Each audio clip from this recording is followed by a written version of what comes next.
everyone, and welcome to the Hair Metal Rules podcast. Today, I'm happy to have the lead singer of Midnite City.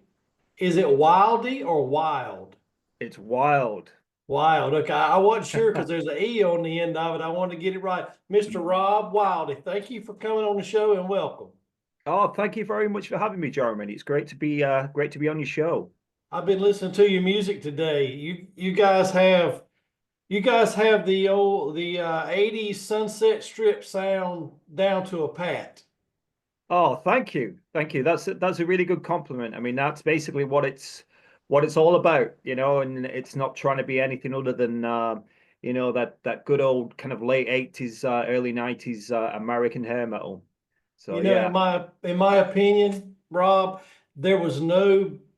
I'm 53 years old, and I started listening to. I call it hair metal. A lot of people don't like it called that, but for purpose sake, it's hair metal on my show.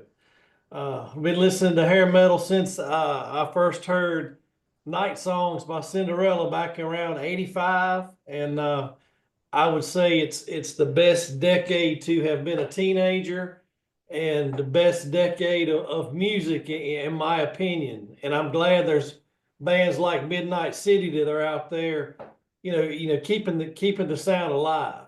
Oh, thanks, man. Yeah, I mean, I'm the same as you. I mean, I grew up on all the same stuff, So I got into music when I was like God, about nine years old. And well, I was listening to music before that, but I remember hearing Bon Jovi in Europe and Def Leppard around that time. And then the floodgates opened, and then it was, you name a band from that era. And I'm kind of like I'm like kind of like the walking, talking encyclopedia of hair metal. Well, see, So that's how I am. My wife is like, who is that? Who is that? Who is that? As a teenager, if I could get my hands on a Metal Edge magazine or a Rip magazine, I read it from cover to cover. Just I I love this stuff, and I don't. I would love to go on a trivia show one time and see how much I really do know because I was always into the obscure bands, me too. Me the, too. the the Heaven's Edges, the Lion, the Leather Wolf. Oh yeah. I always loved bands like that. Yeah, we could maybe go head to head on a quiz. That would be cool. Like I said, I think I know a lot, and it's funny how your brain just retains Yeah, stuff. useless information, really. That's basically what it is. Hey, it And works out great. It works out great if you go to a bar. Bar bets, useless information. It works out great for you then. yeah, we get along great at a bar, me and you, I'm telling you. Well, I just reading up on you a little bit here. You were you started a band called China Doll. Yeah. You were Teenage Casket Company. Tell me about Teenage Casket Company. Well, yeah, I mean, I've been around a long, long time, Jeremy, in many, many, many bands, starting out like most kids, sort of you know, I started playing guitar when I was 9 years old and started playing in bands when I was sort of like 13, 14 and going from band to band to band. Too many to mention, but yeah, Teenage Casket Company was kind of a slightly different kind of band because that was formed in the early sort of 2000s when the music that we love, was just completely dead in the water, and it was just kind of it was a really depressing time because you couldn't really play that music. So that was more of like a power pop sort of band, a little bit more sort of Cheap Trick, that Right. kind of style. Really cool band. I mean, we were around for over 10 years. We did two American tours and went all over the place with that band, and it was great. It was a lot of fun. But right after that was when that kind of band came to an end. That's when I was like, you know what, I'm going to form the ultimate hair metal band, which is what Midnite City turned out to be. You guys, I go on your website. I was on your website today, and I've listened to a lot of your albums, but There Goes the Neighborhood. I really like that one. Eat You Can't Scratch, Crawling in the Dirt. That's one of the coolest songs Thanks, man. I believe I've ever heard. Because I live in North Carolina. I live in the South, and I've crawled in the dirt a few times as a teenager. Me too, man. You can That's always relate to things, you know. Yeah, exactly. Me too. Hence the song. But yeah, one of our kind of heavier songs. A little bit more kind of sleaze rock. In that sort of direction. But yeah, glad you like it. I like that one too. Like I say, I like all your albums. Your albums are ones that you can just throw in there and just let them play. And like I say, it takes me back to better times when I was just put gas in the car and rode around and cruised on Friday and Saturday night. And Yeah, but the '80s genre, in my opinion, that's what it was all about. You didn't get in trouble. You weren't looking for trouble. You just wanted to have fun, and you threw some docking in your stereo. You threw some rat in your stereo, and just as played your radio as loud as you possibly could. And that's yeah, that's it. And I was doing the exact same thing 3,000 miles away over here in the UK. So living the same life, and that's what it's all about, and what Midnight City sound is all about. It's happy music, it's fun music. You come to one of our shows, and everybody has just the best time. Everybody goes home with a big smile on their face, and also, like you said, a lot of our fans, we have some younger fans, but then we have some older fans as well who love us because, like you said, we remind them of Danger, Danger, and Warrant, right. and Trickster, and White Lion, and all those bands, and that's one of the reasons they love the band so much, is because there's nobody really doing that, like we do it. We really do nail that sound, on the head. And I don't think there's a lot of bands trying to do it, but I don't think there's that many bands who are kind of really nailing that sound like we do. So I think that's why people like it. It just reminds them of those bands and good times in their life, when they're a little bit younger, and a little bit more kind of carefree, when the world was a better place, let's face it. We go to a thing called M3. I don't know if you've ever heard of it. It's in Yeah, Maryland. We go to that every year, me and my wife, and it's I've listened to these bands for 40 years, and I've never seen them before. When I was yeah, a teenager, bands came through North Carolina. I remember, I saw Bon Jovi and Skid Row, and it was the New Jersey tour, and Skid yeah, Row had just came out with their debut album, and I mean, Skid Row wiped the floor with Bon Jovi. Once Skid Row was over with, once you hear, you know, everything they sang on their first album, and then here comes John Bon Jovi out there. You kind of like, I've had enough. I saw all I needed to see. But seeing bands like that, and the good thing about M3 and just concerts that I've gone to lately, it's what you just said. There might be an 11-year-old kid walking around out there with a Vane t-shirt on, or yeah, a Leatherwolf t-shirt, and then there's mom and dad that are my age, or a little bit older, and they have their Leatherwolf t-shirt from 1986 that they still yeah, have, and this music, and it's the community of this kind of music. It makes me happy that, like I say, bands like yourself are doing it. There are other bands out there that have the sound, but like I say, you guys could walk right into 1987 Hollywood Sunset Strip, walk right in, and just just take over. yeah. That would be the dream, wouldn't it? If only we could get in a time machine and go back then, we probably have sold a million albums by now. But Well, no, there you go.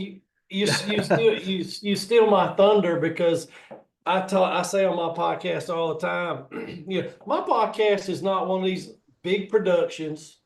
It's just a guy that loves this music, that loves to talk to people like yourself, people that I'm surprised that some of the people that'll come on the show, they're like, I interviewed Jason McMaster from Dangerous Toys Yeah, about a month ago, and we started the podcast out just like you and I did. He's like, man, this is nice. He's like, there's no take one, take two. Can you do yeah, this for me? But my point is, if I could build a time machine, just like you said, I would love to go back to 86, 87, and walk the Sunset Strip and get all the bands sticking flyers in my face. Come see yeah. us play, just experience that whole thing. And That was it, man. I mean, the exact same. I wish that could happen. Unfortunately, it's not 1987, but in my head, it's always 1987. You know what I mean? I know, right? And Yeah, uh, and our music is always 1987. I mean, our last album, for example, In at the Deep End, which we released about 2 years ago. I mean, that's the you're not going to get any more of an 80s sounding album than that. I mean, and we actually really, when we recorded that album, we really, really, went old school. We used all the old guitar sounds. We used the same sort of kind of we re-triggered the drums so they kind of sounded a little bit like Def Leppard's drums on Adrenalize and stuff like that. And we, it couldn't have been any more, 80s. And we actually asked the guy who mixed the album. He's actually a really well-known guy, a guy called Chris Laney, who you know, he's actually, I think he plays guitar in Pretty Maids now. But he's worked with everybody, like literally everybody. And we got him to mix our last album. And before he started it, he said, well, what kind of sound do you want? And we just said, make it as 80s as possible. And that's it. We don't want it to sound like it's coming out today. We want it to sound like it's 1988. And so there you go. So you're definitely preaching to the choir, Jeremy.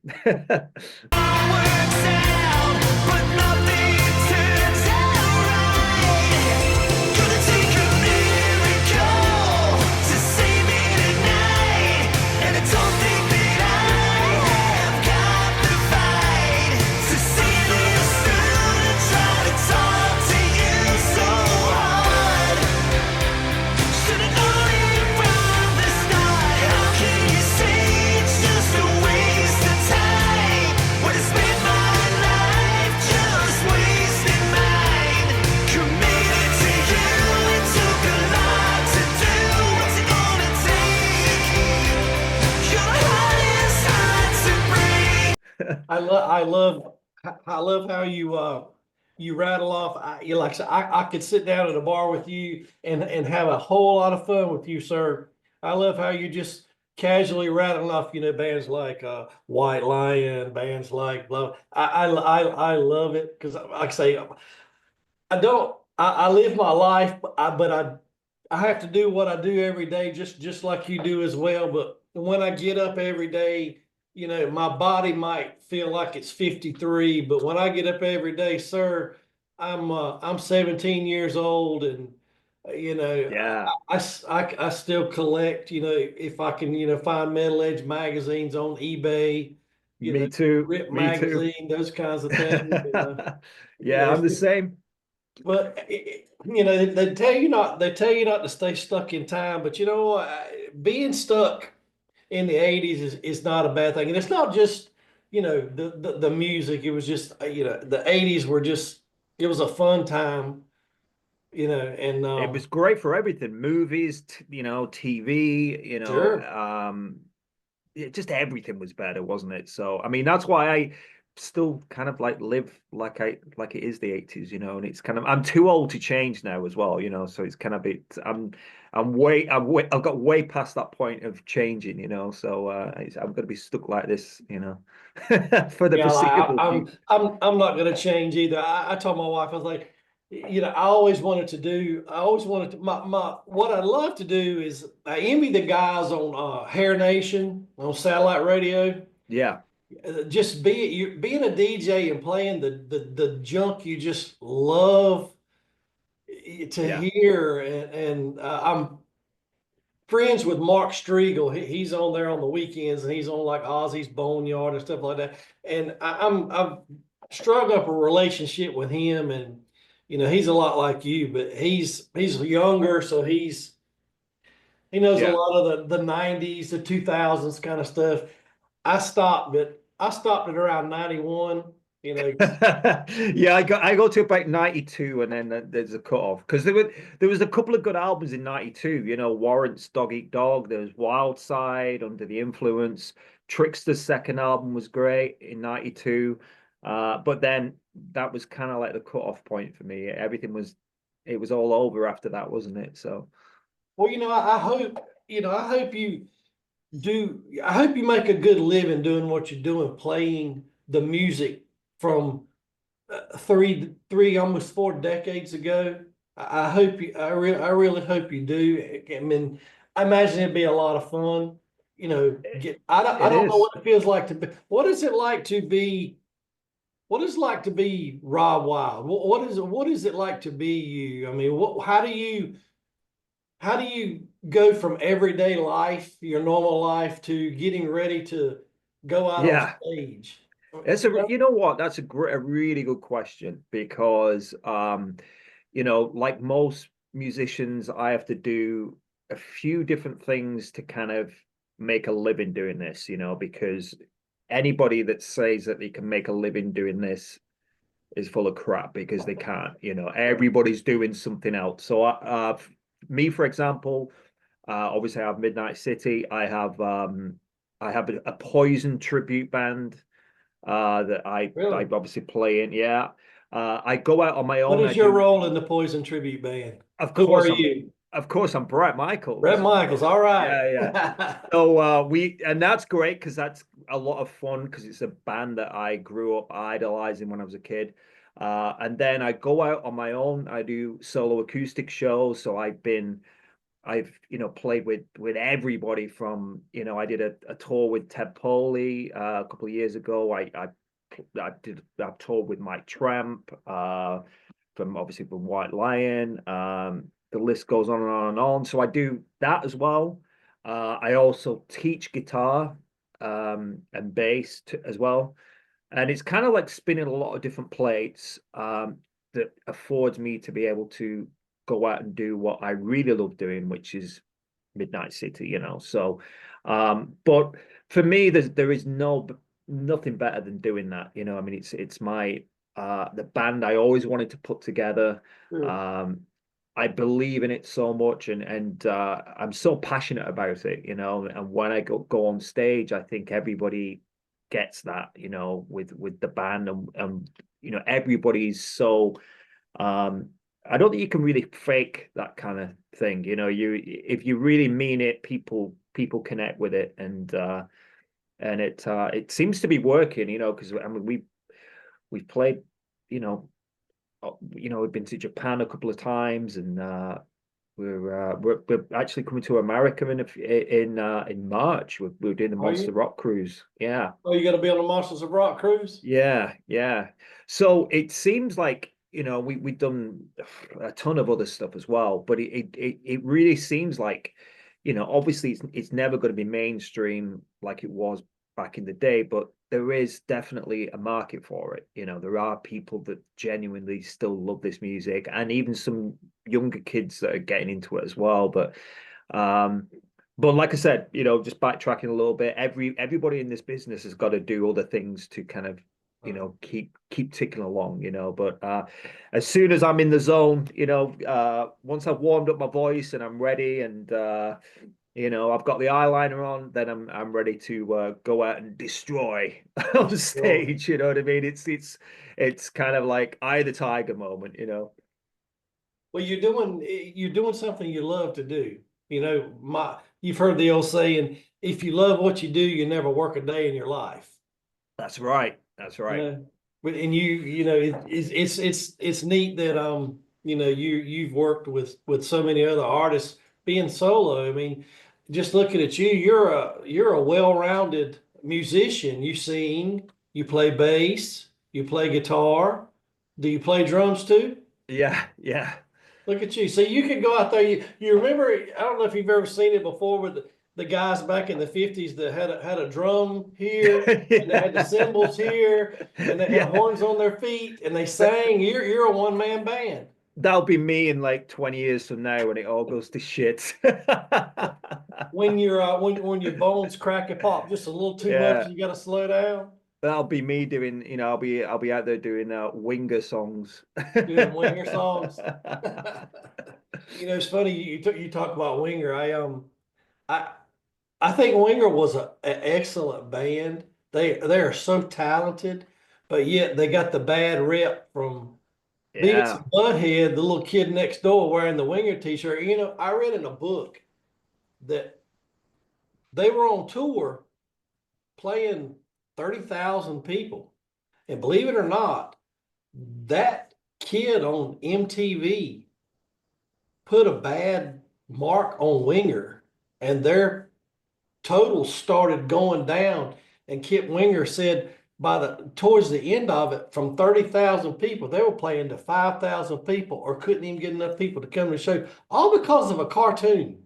Yeah. Yeah, that was bad. I remember reading about that. That was bad. And they the whole Beavis and Butthead thing, they totally went for the wrong band. Sure. And I love every single band from that genre, but and I like this band, but I think out of all the bands, they could have gone for someone like Nelson or some Nelson. Yeah, right. or even I like Nelson, but Yeah, they probably would have been a better kind of sure. shot rather than picking on probably the most musically talented band of the entire genre. But yeah, it's just shows you the power of, I mean, the power of TV, how, one little cartoon can just finish a band's career. Pretty bad.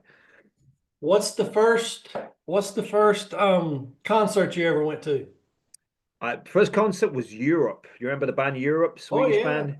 Oh yeah. So I was because the thing is over here in the UK, a lot of the because I used to live in the States quite a long time ago, but I lived over there. I had a really good friend of mine who's similar age to me, and he would tell me all about growing up, coming home from school and putting on MTV, and all the bands that we're talking about would be on TV. It wasn't really like that in the UK. Mhm. We read about all that stuff in magazines, but the only bands that really sort of exploded big were the big bands, Bon Jovi, Def Leppard, Guns N' Roses, those type of bands. So again, backtracking a little bit, but the first rock band that I ever got into was Europe, because they had a number one single in the UK with the Final Countdown. Right. And I became a big fan of that band, especially the album after the Final Countdown, Out of This World. And my mum took me to see him because I was only a little kid. I was 11 years old. And yeah, that was my first concert. And that was the night when I'd already decided, because I'd started playing guitar and stuff a little bit before that. I'd already decided that I wanted to be, you know, a rock star. But that night was when I went to see Europe, just I think that happens for a lot of guys, doesn't Sure. it? When you first see that, I remember them. I can't remember what song they opened up with, but I remember them like the pyro went off and they all Mhm. came running down the staircases, and I was just like, in that moment, that split second, that's it. That's what I want to do for the rest of my life. So that was John it. Norm is an excellent guitarist for Europe. Yeah, And yeah, I really enjoyed when him and Don Dokken and Mikey D they formed Don Dokken Band and they put out Up from yeah. the Ashes. And I'm thinking to myself, that's got to be one of the best sounding albums I have ever heard because John Norm, he's just a crazy good guitarist, just He's smooth great. and Yeah, that was an all-star band put together right there. But it paid off with the sound they got. But everybody remembers the final countdown. I mean, even here when you go to one of the Hurricanes hockey games here, Yeah. you hear the final countdown playing. It's kind of like Rocky Like a Hurricane. Where do you not Yeah. go that you don't,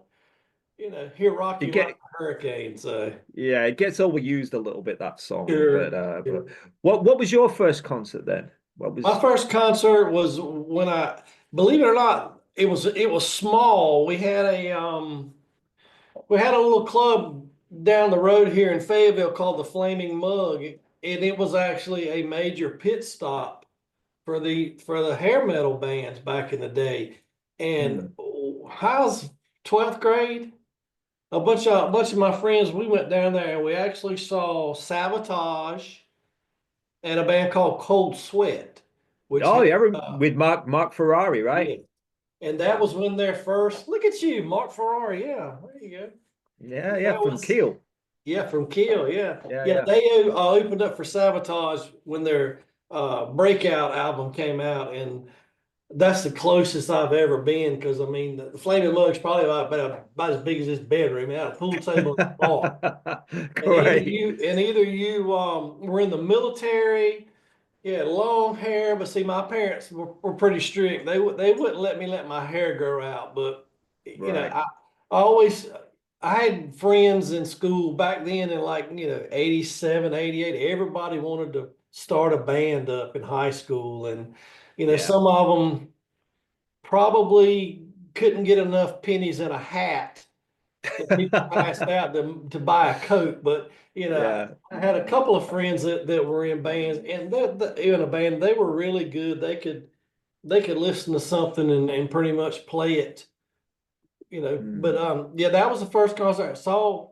Was lucky enough to see Bon Jovi and Skid Row, like I said, and the only Awesome. reason why I Yeah. got to go to that was it was supposed to be on a Friday night, right? Well, Friday night it snowed like 8 inches of snow here. So they Mm. postponed it to the next day, and me and my next door neighbor, we begged our parents to let her older sister take us to Raleigh to see it, and tickets were like half price because nobody was going to come because of the snow. But Yeah. saw Bon Jovi and Skid Row. Of course, we go to M3 every year. And when Yeah. when's the last time you guys were in the States playing? Well, the first time for Midnite City will be in March. Okay. We've never been to America before. I've been to I toured with one of my old bands, like I said, did two American tours with them, but that was way back in like 2005, 2006. And then I lived in America for about 3 years, from 2007 to 2010, and played, and I had a band around that time, so played a lot in the States then. And then the last time I actually was in America, before that was, I used to play in a band called Tiger Tails, Yes. which you might maybe, I'm sure you're aware of. And we actually did the Kiss cruise in 2014 in Okay. Miami. So that was for me. I'm like such a big Kiss fan, so that was the last time. But playing out in the States was when we did the Kiss cruise. So yeah, very much looking forward to coming back for sure. Now, are you just coming over here just for the cruise, or are you guys actually going to tour while you're here? Or are you just coming for the cruise? Yeah, yeah. Unfortunately, it's quite, it's expensive, and it's very hard for bands like us to come over and do stuff like that. Just the logistics of putting it all together, and so we'll have to see what happens. I mean, if this goes well, then fingers crossed we might come back again and do some more dates. We're always getting people asking us when we're going to come over, but it's just it's a bit tricky. So we're going to test the water with this, and we'll go from there. I talked to Danny Vaughn from Taketo. Yeah. I interviewed him last year. He said the very same thing you said. I asked him, I said, oh, will you guys ever come to tour? He's like, probably the only way we would ever come over there and tour is like a Monsters of Rock cruise or a big festival. He's like, it's too much money for, because he's like, we don't play all the time. We play Yeah. festivals in Europe and it keeps us busy. He's like, but it's too much time and money for everyone to come up to be able to fly over there, get your gear over there, get Yeah, everything exactly. set up. He's like, unless they're going to completely pay for the entire trip, he's like, we stay right here. He lives in Spain. He's like, but we play festivals, all over Europe, and we stay busy. You guys over in Europe, there's a lot of festivals over there that I just see on, Instagram, Facebook, that kind of thing. But here, you have they used to have Rocklahoma is what they called it, and it was all Yeah, I it remember was that. all hair metal bands. But now it's migrating into 90s and 2000s, and of course you have M3, and we're waiting to see who's going to be there. And from what we understand, they're getting some 90s people in there, and that'd be a kind of a turn off for me because that's not the reason Mm. why I go. Yeah, you yeah, know I get you. Yeah. but It, mm. Yeah, it's strange. I mean, the over in Europe though, I mean, there's so much going on I mean, we're constantly on different festivals around Europe, and it's yeah, it's good for us because of sure. like I said earlier, how expensive it is to go to the States. But in Europe, it's relatively, you can do it quite easy, and really for what we're doing, that Europe is sort of where everything's happening. So and being from the UK, we're kind of in a good place because Europe's not, everything's kind of roughly about a 3 or 4 hour flight, Sure. if that, so it makes it a lot easier. I'm surprised at how big hair metal still is in Europe, in Asia. I mean, everybody wants to go to Japan to tour Yeah, because I mean, they still treat them like it's 1980 over there. The rock stars, even though they're probably they're so much older, but over here, you've lived in the States before. People are so go with the times. I mean, this is over with. This is new. Okay, that's over with. This is new.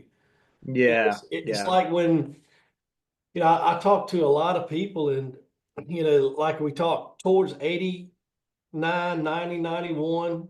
MTV. I talked to Mark Scott from Trickster, the drummer from Trickster, and he said, Love Trickster. they were told, by their manager that MTV was told not to play any more hair metal videos, period. Yeah. It went Yeah, that was straight it. to Nirvana, Soundgarden, Pearl Jam. But he said the neat thing about it was they were still selling out 30,000 seat venues in 93, 94, but MTV wasn't pumping it out. And if you don't Yeah. have exposure back then, you didn't have a telephone where you could post something on Instagram and a million people would see it in 2 seconds. Yeah, it's funny. It's funny. You should actually talk about Trickster because I love Trickster. And last year I actually did a show with Steve and PJ. They came over to the UK and did kind of like it was sort of like a three-piece, uh, kind of like it wasn't an acoustic thing. It was kind of like a little bit more chilled out. I think they're doing it around the States at the Right. minute, aren't they? And it was great. Played a show in London with them, and got to spend quite a lot of time with them, and they were great guys, really nice guys, and I was always a big fan of that band. I thought they were a really underrated band. Well, see, You know. they came around and they were considered hair metal, I guess, but yet they were wearing a flannel shirt and blue Yeah, jeans. they started it off. They Yeah. were the first guys to wear the flannel shirts, and then I yeah, talked to PJ. Go ahead. I'm sorry. they probably regretted that because a couple of years Yeah. later, all those bands finished their career. So Yes. yeah, Mark Scott told me that, you were talking about MTV. I'll talk about MTV for a second. When I was in high school, Saturday night, you didn't care what else was going on. You were home by the time the Headbangers Ball came on. Yeah, yeah, And I mean, the Headbangers Ball did so much good for for so many bands because they didn't just play Rat, Doc, and Warren. This is where I learned about King Diamond. This is where I learned about Vicious Rumors. You know, this is where I learned about bad they sang Badlands. I can't remember the name of the group, a heavier group. But that's how they went from bubblegum to glam to hair yeah, to harder. And even in high school, I remember coming home from high school and there was a show on MTV called The Hard 30. yeah, And they would cram 30 minutes in there. And then you had the hit clip of the week, dial MTV. But what I was going to say is Mark said that Give It To Me Good actually reached number one on the dial MTV charts and broke a record yeah. for how many people called. And then 2 weeks later, MTV quit playing hair metal videos. Yeah. It's crazy how a music genre, and I guess people from the 60s, 50s was a doo-wop, great music out of the 50s, the sound that came out. 60s, 70s, I guess they all feel the same way people from the 80s feel. Well, our music drifted away and here come, rock and roll, big hair. Yeah. But it's I funny think how genres just die. I think it was just, and nobody was more upset than than me when it died. But I think, like everybody says, it was just because of, every single band started sounding and looking the Yes. same. But I've got to admit, I loved a lot of those really late bands. Those bands from, just off the top of my head, like Roxy Blue Yeah. and um Roxy Blue came out. South Gang and all those Southgate. bands, Yeah.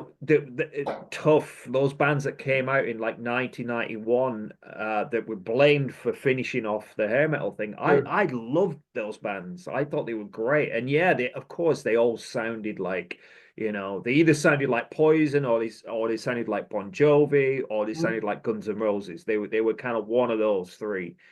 But I loved them. I thought they were all great. I could have listened to another 300 bands doing the same thing, but I think people, for the most part, got sick of hearing the same thing, and then it kind of time for something new. So that's what happened, really. Two of my favorite bands at the very, very end of everything was a band called Bangalore Choir. Oh, great on target. Yeah, Yeah. David Reese, yeah, he yeah, sang on this Generation Clash album. He was singing with us Accept at the time.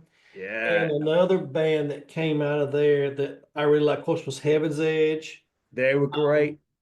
They and were there great. was one more, and I didn't realize till I went back and looked how many albums were actually that my favorite bands, they actually came out in '89, and I have to Yeah, look back and see the dates on things. I'm like, wow, that was '89, but it just seemed like it went on and on. But yeah, there was a lot of great bands. Oh, there was a band called Saints and Sinners that came out at the that's end a of the era. great album. You like That's a that? Oh yeah, with the red car on the front with Yeah, and Saints and it's Sinners. scratched in there. Yeah, they have a Yeah, song yeah, on there called Frankenstein. And a lot of people don't even know who. A lot of people don't even know who they are. And on my yeah, Instagram page, I try to post obscure stuff on there. Saints and Sinners got posted one day, and it rip it up, tear it out, yeah. That's a wash it great down with a song. shot of tequila. Yeah, yeah, I played that. I put a video clip of that on there. People are hitting me up, be like, who is this band? Check them out.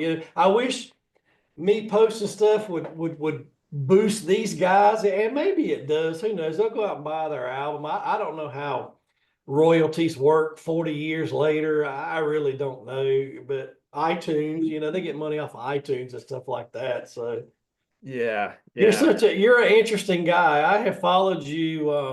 I followed you on Instagram for a pretty good while. I know we have talked before, and just through Instagram messaging all because I saw you guys on Instagram and heard you. I was like, wow. these guys are something else. And just like I say, going back on your website today, and I picked on one of your albums, just hit play, and it was doing things around the house here, and turning my speakers wide open. I really like your music, man. I get nervous when I talk to people because you really don't know how a person is till you talk to them. You're about the nicest fella, I believe. I've ever talked to. Oh, You know, likewise, mate. I mean, at the end of the day, honestly, I really appreciate you digging the music. But it's like, yeah, I just love, even if we weren't talking about my band, I just love talking about hair metal. So I well, could I could sit here for another 5 hours and talk I to know, you, right? I don't keep up with the music scene nowadays. I really Yeah. don't. I There's doubt I some, doubt it's like that anymore, to be honest. But yeah, we still go to whatever we can find that comes close to here. We went and saw Wasp last year in Raleigh. cool. Seeing Blackie. I've never seen Blackie Lost before, but the band he's got with him is tight. Armored Saint was with him. I've never seen Armored Saint before. M3 Yeah. every year, and you know, it's You're it's living it. You're living it, uh, mate. That's good. That's good to, yeah, I'm glad you're getting out to see these bands because I'm doing the same. The bands that we get a few of those bands over here as well. So I'm always, if there's somebody coming around, I'll always go and check them out. It's great. I just love hearing, all the favorite tunes, from back in the day. It's great. that's we went to the stadium tour with Oh, Motley Crue. Okay, yeah. well, that was postponed for almost 3 years because of COVID. That's fine. So we finally get to it, and I'll tell you what, I've never saw Poison before, but Poison was the best band out of Motley Crue and Def Leppard, Joan Jett. They were the best band out there. Brett Yeah. Michaels is a showman. He puts on a good show, and I was He's glad to you see them for the first time. But Def Leppard. I've always been a Def Leppard fan, but I'm like this, and I don't mean to step on anybody's toes, but if you're an '80s band, go out there and play what people want to hear. Don't yeah. don't play your new album that I hate to tell you, nobody's buying it. Yeah, I no, mean, nobody I don't cares. Nobody cares about it, I don't mean to They be don't. cruel, but you had to wait through their whole set till they finally played Photograph and Fooling, which I mean Yeah, I understand as an artist, you want to keep people there as long as you can because they want to hear those two songs. yeah. I get it. I understand that. That's what it's all about. But anyway, the band at M3, those bands they go out there and they just crank what they've played for the last 30 or 40 years. They're not putting out any new albums per se. So it's good to like Y&T. I've been a big Y&T fan for a long time, and Dave Menichetti is such a great guitarist. He played Summertime Girls, Contagious, Yeah. just Great everything. stuff. Yeah. And All I'm the sitting good there songs. singing, and my wife's like, "I'm glad you're having a good time because I have no idea, never heard that song before." But I'm sliding my wife in little by little. She thinks it's funny at M3. I'm sitting there and I'm like a hawk. I'm constantly looking, and I'm like, okay, there's so and so. Okay, here comes so and so walking up the stairs. And I'm an autograph collector. I I love love that.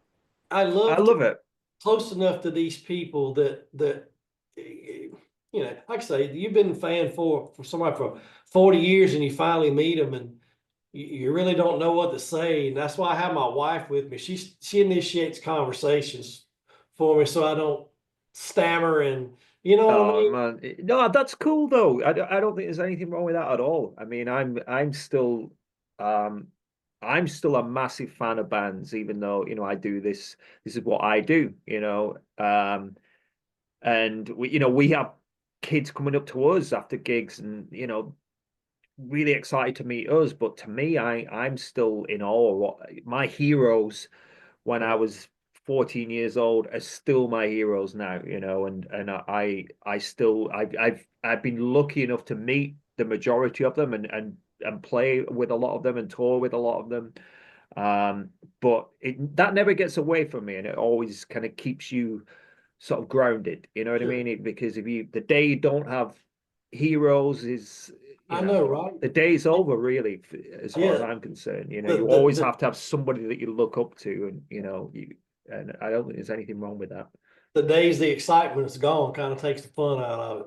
Exactly. I mean, when I met, Paul Stanley and Gene Simmons on the Kiss cruise. I mean, I was just like, I was like a little 12-year-old girl. It's like, Yeah, oh yeah. luckily I didn't say much because I was Yeah. I was completely starstruck. I've idolized these guys since I was like 10 years old, and here I am, having talking to Paul Stanley about, what we'd been up to that day, and it was just kind of like, whoa, that's kind of like one of those.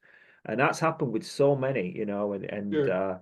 and most of them, I'd say nine out of 10 of them, they're all really, really lovely guys. I don't, maybe I might have met one guy that was a bit of an idiot, but apart from that, pretty much all those guys I idolized, they're all really nice guys. They're nice people, and they appreciate people like you going up to, Right.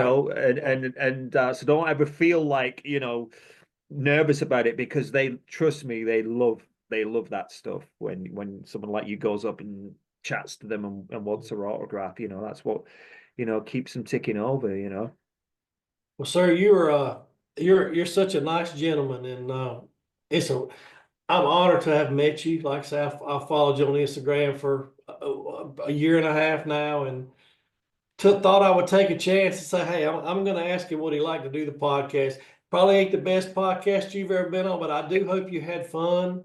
I've had a great time. This has been so much fun, mate. Honestly, it's been like talking to like a long lost hair metal brother. You know what I mean? So, Man, and we'll keep in touch. Don't worry. We'll, yes, we'll continue talking. So, and thanks so much for having me. And whatever you do, don't lose your passion for this music, because it was the best music, wasn't it? Let's face it.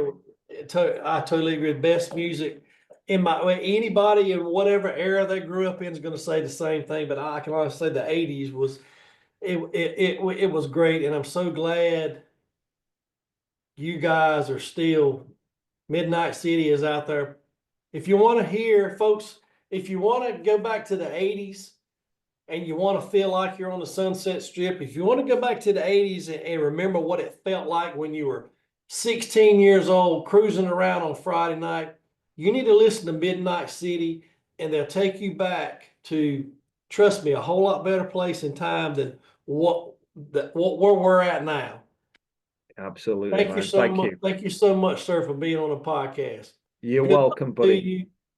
Good luck on the cruise. Be safe. Yeah, I'll try not to fall in the water. Don't fall in the water. And I hope you meet a lot of the people you've always wanted to meet. I hope you feel like me and sit there and I don't know what I'm going to say to this person, but I'm going to get my picture with him and I'm going to get his autograph one way or another. Absolutely, mate. You got it. You take care, sir. You too, bud. Thank you. God bless you. And thank you again. You're welcome, mate.